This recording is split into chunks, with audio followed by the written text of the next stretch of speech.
आप सुन रहे हैं क्या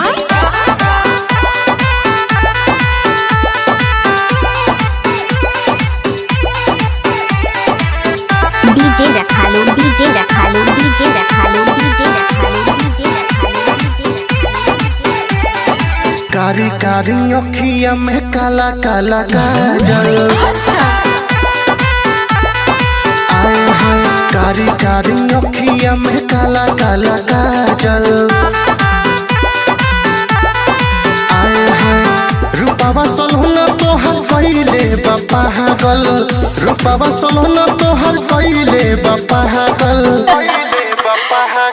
कारी कारी अखिया में काला काला काजल आए हाय कारी कारी अखिया में काला काला काजल। डीजे रखा लो मलिकपुर रोड सालमारी।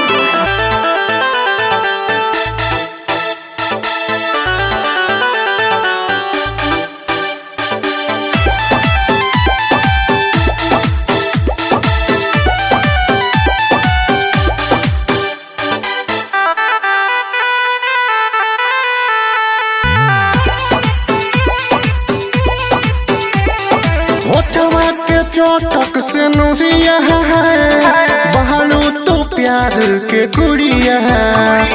चांदनियन लागे चेहरा रानी लागे लुआ फत के पुड़िया है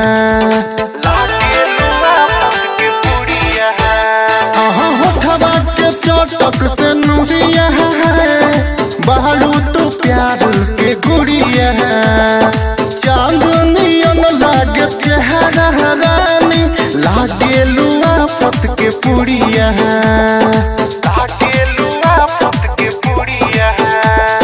सारी सारी रोतिया बानी हम जागल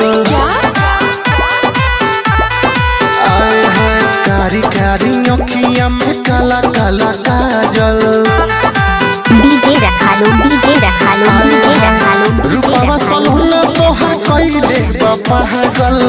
रूपावा सलहुना तोहर कइले बापा हागल कारी कारी अखिया में काला काला काजल आए हाय कारी कारी अखिया में काला काला काजल। घर मलिकपुर चौक।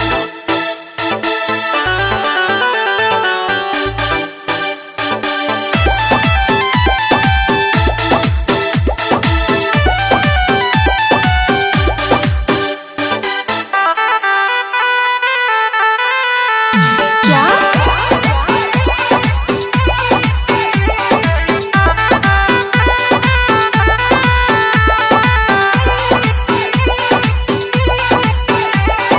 ले लो जे तू अंगड़ा ही हो जाला बतरिया छाई हो